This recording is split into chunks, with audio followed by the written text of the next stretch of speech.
This video is about safety in electrocardiograms. How do we ensure that patients are not injured by our instrumentation? It corresponds to section 41.2 of the Applied Analog Electronics textbook. Okay, so what is the problem? Well, the problem is that when we're monitoring a heart, we've got electrodes. And because we're wanting to look at voltage dipoles across the heart, we have an electrode basically on either side of the heart. Okay, that's what we need in order to measure the voltage across it. But what happens if, for some reason, we get some current through this electrode? Well, we can end up with current through the heart. What does that do? Well, one of the things it can do is it can trigger the muscle cells of the heart. And if they're not beating in the normal way, but sort of being triggered randomly, we get a process known as fibrillation. And a person with a fibrillating heart is not pumping blood.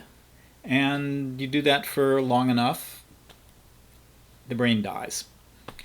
So fibrillation is a serious sort of problem. In fact, if you've been in almost any public place these days, you have seen devices called automatic defibrillators.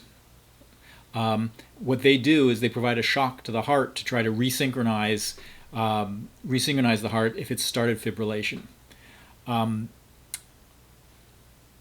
That's nice that it's, putting a current through the heart can stop the fibrillation, but it can also start fibrillation, depending on exactly what the characteristics of the current are. Accidental things are rarely going to help. When do we have to worry about it?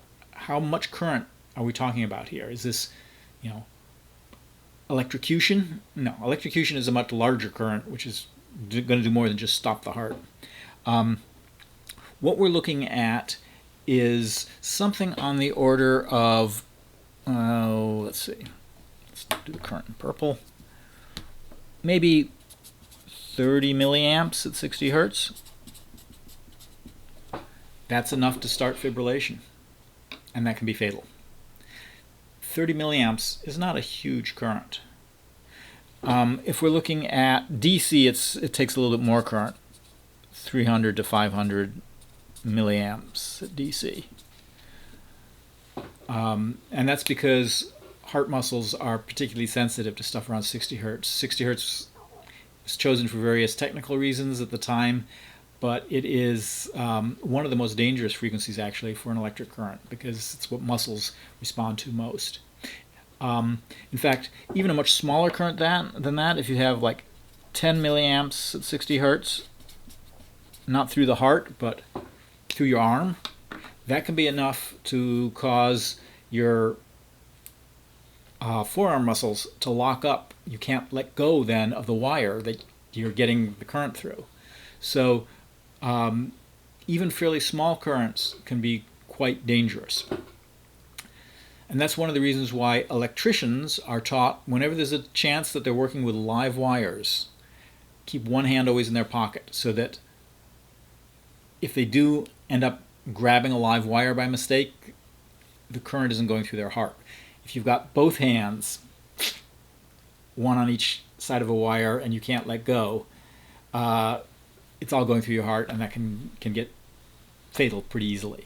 So electricians are taught one hand only, and even then, basically don't touch live wires. Okay, so what do we have to do if we're making medical equipment?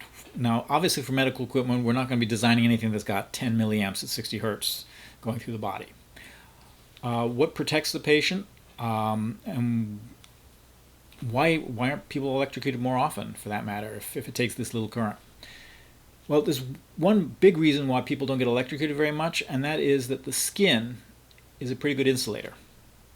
And so if you've got a mega ohm resistance or more on the skin, and you've got wire, 2 layers of skin, wire coming in, wire coming out, a couple mega ohms of resistance, then to get 30 milliamps would take 30 kilovolts.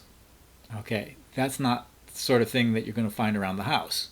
So that's why kids don't often die from their stupid mistakes. But there are ways to make it more dangerous. If you cut the skin and have contact with the blood, now you've lost that skin resistance. Now it's very easy to get large currents. If you stick an acupuncture needle in your fingers, if you cut yourself and grab a live wire, all kinds of things that can cause that integrity of the skin to be broken, suddenly you have a great deal of risk. When you're designing medical equipment, it is very common for people that you're trying to treat to have abraded skin, to have open wounds, to have things that the skin resistance is not something you can count on being there. So we have to design into any medical equipment all the protection stuff we need to prevent getting anywhere near these sorts of currents. In fact, the current limits that are legally required depends a little bit on who you ask. The ANSI requirements say that you can't have more than 50 microamps, and that is current to ground through, from power supplies or 60 hertz sources. The American Heart Association wants to be even stricter and say less than 10 microamps is the biggest current you can have. And furthermore, for both of these are not just the currents that you would get from the design. This is if you have one fault, if you've got some wire that's come loose and is touching something else. So you've got something that wasn't intended to happen. You're still not allowed to have more than that much current. So that's with any single fault. You can't have more than this much current. Now those are pretty strict restrictions. And notice that they're a long way from the point where you're going to fibrillate or even have arm muscles lock up. We're talking about a factor of 1,000 away from the danger points. And that seems to me like a pretty reasonable sort of precaution to take. Okay, so how are we going to do this? How are we going to get, given that we can't count on the skin providing any protection, how do we get those currents that small? Well, we've got our patient out here. We've got the 2 electrodes we're using to measure their heart. And we've got our instrumentation amplifier over here that's going to be hooked up to those 2 electrodes. The instrumentation amplifier has a very high input impedance, gigaohms. We're talking about picoamps going into the instrumentation amplifier. So the instrumentation amplifier isn't going to cause us any problems. We can put in a 1 mega ohm resistor, say, into the leads that go to the electrodes. Now, if we were going to have, what do we say, 10 microamps through here, what would be the voltage difference between these 2 nodes? Well, to get 10 microamps going through those 2 mega ohms, we would need to have a 20 volt difference here. Well, the systems we're dealing with, we're running with like 3.3 volts. There is no 20 volts sitting around to cause problems. So with these 2 1 mega ohm resistors here, we can say that I don't care if you short this thing to the power supply or do anything in here, we haven't got anything in the system big enough to cause problems over here. And if one of these 1 mega ohm resistors somehow gets shorted out, single fault, the other one's still there, and we don't have 10 volts in our system. So we still have less than 10 microamps. So it's very easy to protect us just by putting series resistors in the leads that run to the electrodes. They don't cause any problems here, but remember we have 3 wires on our electrocardiogram. We have the bias wire here, and we could try putting a 1 mega ohm here, say we're connecting it up to VREF, and everything's safe. And if that works, great, we're done. Sometimes it doesn't work. And why doesn't it work? Well, let's remember what the bias electrode here was for. It was to ensure that these two electrodes, and thus these two signals here, stayed within the range where this instrumentation amplifier would operate. If the common mode voltage here gets too large, then this amplifier can hit one of its rails without us being able to see the differential signal. Because remember, there are internal constraints inside the instrumentation amplifier where things get amplified before the common mode signal is removed. So where's that a problem? If this is at VREF, there's no problem. But remember that we have capacitive coupling to those power supply wires that are running everywhere in our houses. If this current that comes through the capacitive coupling is large enough, then the 1 mega ohm resistor here doesn't keep this thing at VREF. We've got VREF plus or minus whatever this 60 hertz signal is. And if that is not kept small enough, then we run into these signals, which are basically going to, the common mode of them is basically going to be the bias voltage here. If there's enough 60 hertz noise here, this thing can have its common mode moving up and down enough that this instrumentation amplifier can't remove it. And so our circuit can fail. We can fail to see the differential signal here because of this 60 hertz noise that's coupled in. There's two ways that we can reduce this problem. One is, if we have a small gain here in the first stage of our instrumentation amplifier, then it can tolerate a larger fluctuation in the common mode signal. The more it can tolerate changes in the common mode signal, the less this common mode signal coming in here is going to affect the final result. The other thing we can do is reduce this 1 mega ohm. And that is, to some extent, trading off a little bit of safety, except for that, if you remember, what we're interested in is the voltage here, and the current here. We can trade off quite a bit of this before we start getting into any regions that's at all dangerous, particularly since our voltages out here are like 1 or 2 volts. So if we've only got 1 or 2 volts here, we can put quite a bit of reduction on this resistor before we get a current enough to cause any real risk.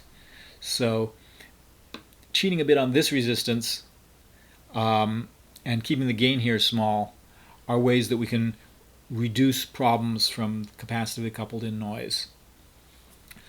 There are some other techniques that theoretically could be used, including doing some filtering here. Those tend to be a little bit tricky to deal with because we have very small currents from these electrodes, and quite often the filtration, attempting to do filtration here, ends up wiping out our signal. Okay, so far we've been talking all about current limitations because that's the ones we really worry about for things like heart fibrillation or muscles clamping up. We also sometimes want to care a little bit about voltage limitations. Again, to prevent any of these signals that we might be connected to here from getting outside our voltage range, but also to protect the electronics itself, because a lot of the electronics we use, like the inputs to the instrumentation amplifier, can't withstand high voltages. And there's a couple of standard circuits for doing voltage limitation. One of the simplest ones, so here's the gate or whatever that we're trying to protect, the input of an instrumentation amplifier, whatever it is, and we can clamp that with a pair of diodes.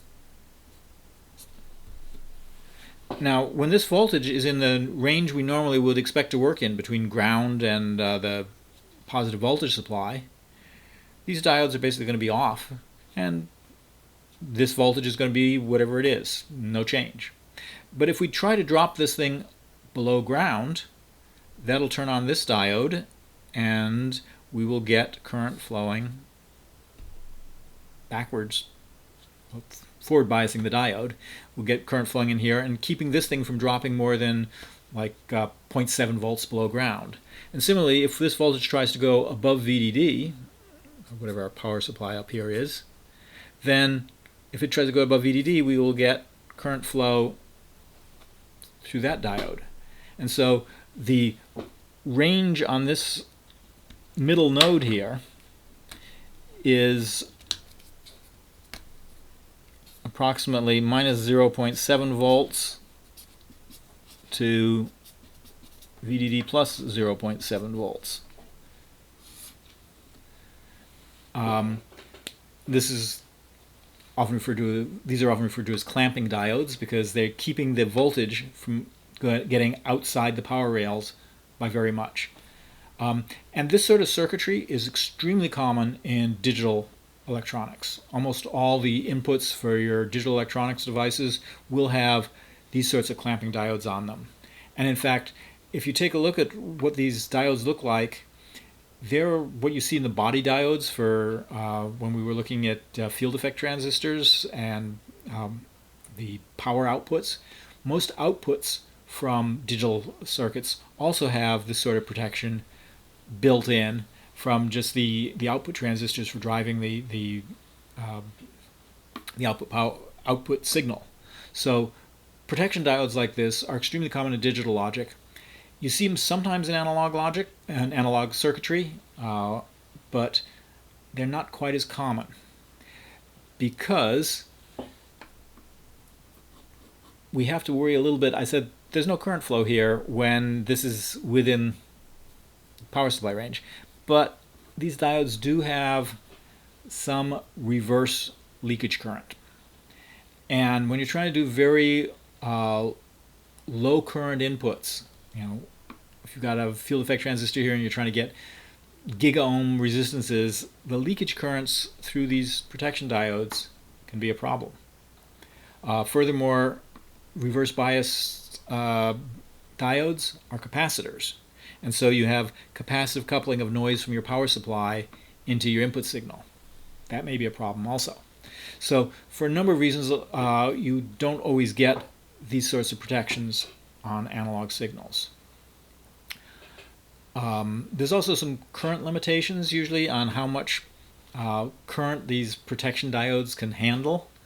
And so when you have a possibility of larger currents occurring, it's common to have some external protection devices. One that gets used amounts to having two Zener diodes, type we haven't looked at before, connected back to back. And this may be connected to some voltage here, like ground, and this one is then the protected node. The Zener diodes, if you look at this thing, we've got two diodes pointing in opposite directions, so you're not going to get any current through it. When this one's forward biased, this one's reverse biased, you're not going to get any current. Under normal situations, this protected node has a very high impedance here to ground. It's basically not connected. But Zener diodes, when they're reverse biased far enough, suddenly turn on. That's the Zener voltage at which that happens. So if we looked at the I versus V plot, we'd have the normal sort of conduction in the forward direction and no conduction in the reverse direction until suddenly it turns on. And this Zener voltage here basically clamps this protected node to be minus the Zener voltage is less than the protected node is less than the Zener voltage, because when the reverse bias on one of these, say this voltage goes up very high, this one's been conducting all along because it's forward bias. This one once it gets high enough voltage, suddenly starts conducting, and we have a total voltage drop across here of essentially the Zener voltage. So that keeps the protected node here between these two values. And again, whatever node this is connected to, add that to both ends here. Here I've done it to ground, so it's 0 plus or minus VZ. If I did this up to a positive power rail, it would be VDD plus or minus VZ for the two endpoints. This sort of protection is fairly common in power circuitry, where you might have inductive spikes and stuff that you want to clamp. Another version of it uses a special device which essentially amounts to having the two Zener diodes back to back here, but is designed specifically for this sort of clamping action, and is usually designed to withstand very high voltages and very high currents when it's conducting. There are other sorts of protection circuits. There's a couple of them. There's another one mentioned in the textbook, but these are the ones that really you see most commonly. For protection against inductive spikes and other things where you might have fairly large currents, you have these external protection devices that don't keep the voltages very small, but make sure that the really big ones get clamped. And you have this sort of pair of diodes that clamp things within a one diode drop of the power rails. These protection circuitries, though they're designed primarily for protecting electronics, also to some extent protect patients, because these voltages, because they cannot get very large, mean that the resistors and stuff that we use for doing current limiting don't have to deal with voltages outside a fairly small reasonable range. Okay, one more thing about safety, and that is making sure that patients don't accidentally, as a result of a fault in the circuitry, get hooked up to the 120 volt power supply. And the way this is usually arranged is in the system design, you've got the patient out here, and then you split the electronics into two sections. And this section out here gets the power from, the wall socket, whatever, line power out here. And this section that's connected to the patient does not. And we have this isolation gap here. And we need to get information across this isolation gap, because information about the patient needs to go into the system, which, this is where we've got the internet and stuff like that. So how do we arrange that isolation? How do we arrange communication across that isolation gap? There's several different ways that isolation gets done. Some of them you're already familiar with, and that is a lot of stuff nowadays uses Bluetooth or Wi-Fi or other radio links, because it's gotten very cheap now to do single chip radio communications and digital encoding and stuff. You can get quite accurate transmission of information with fairly high bandwidth. So you can put a Bluetooth radio or something like this on the patient side, and then out here you can have whatever is plugged into the wall. It doesn't matter, because there's no current flow between the patient electronics and the power electronics. So one way to do the isolation is with radio.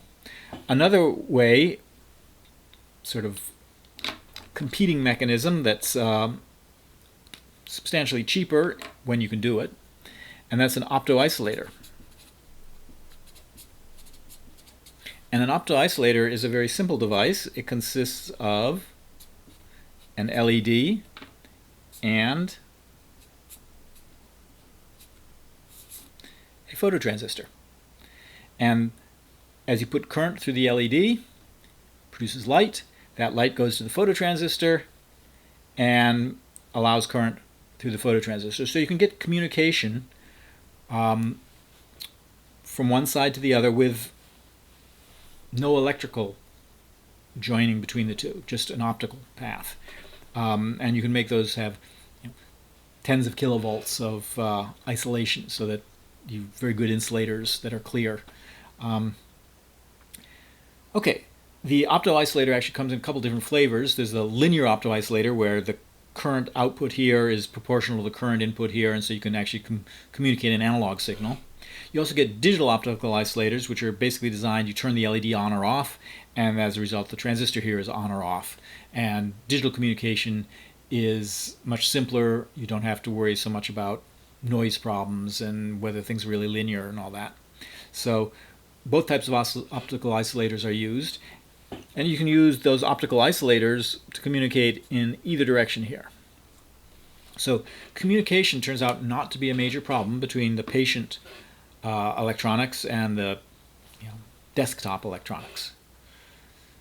But what about power? How do we power the patient electronics? Well, one simple approach, and one that's used quite a bit nowadays, is you hook this thing up to a battery. The battery power is limited to the voltage of the battery, and this whole system can run with small voltages protecting the patient. There's no way that they can come in contact with the line power because they're not touching anything that touches the line power. And that battery approach is extremely popular. It gets used in thermometers, the little thermometer that you use for checking your temperature when you got a fever. It's got a little battery in it. Pulse oximeters, clamp it over the person's finger, handheld device. Batteries last all day, no problem. There is a problem with batteries, though, and that is, as you probably found from your cell phone or your laptop, they run out. And when they run out, you've got to hook up to line power to recharge them. And for some devices, that's not a problem. I mean, you take your temperature with a fever thermometer. If the battery dies, you replace the battery. It happens every year or so. It's not a big deal.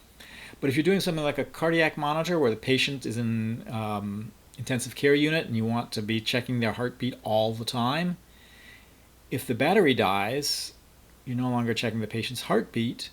The patient may die and you may not notice.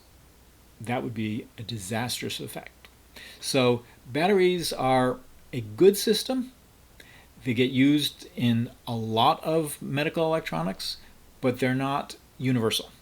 You can't always do everything with batteries. So there's another way of delivering power across this isolation gap, and that is to use a magnetic field through a transformer. And there are isolating power supplies that are specifically designed around transformers so that there's electronics on this side that's connected up to line power, electronics on this side that's powered through this transformer, and there's usually some other communications either through magnetic fields or opto-isolators so that the power supply on this side can basically tell the electronics on this side how much power it needs, and adjustments can be made to deliver the right amount of power. So isolated power supplies are very commonly used in medical equipment to separate the patient electronics from the rest of the electronics. And this gap here, the isolation gap here, is one of the things that's basically designed into almost all medical equipment. It's one of the first things you think about is how are we going to isolate the two sides from each other so that you can meet all the safety requirements on the patient side. Now, the power supplies that we use in powering our laptops, in powering the Analog Discovery 2, the electronics that we use in the lab, are not medical grade isolating power supplies. They're cheap wall warts that we plug into the wall and that provide DC. However, they're still pretty good. They are isolating power supplies. There's no DC connection between the line power and the DC power that gets delivered to your device. That doesn't mean that they are medical grade isolating power supplies. A single fault there could result in having a dangerous situation. But overall, they're still quite safe.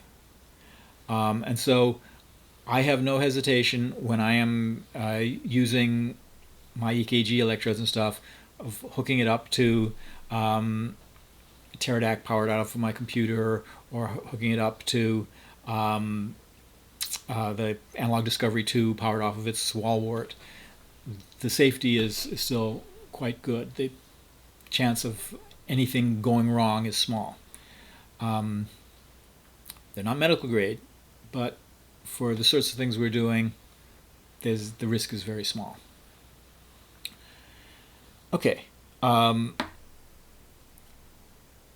We've talked about isolating power supplies. We've talked about voltage protection and how there's usually, in most of our circuitry, there's built-in diodes that keep the voltage clamped. We've talked about current limiting resistors, and we've talked about what the current limitations are that we are trying to achieve. And that's pretty much all you really need to know about safety for the electrocardiogram lab.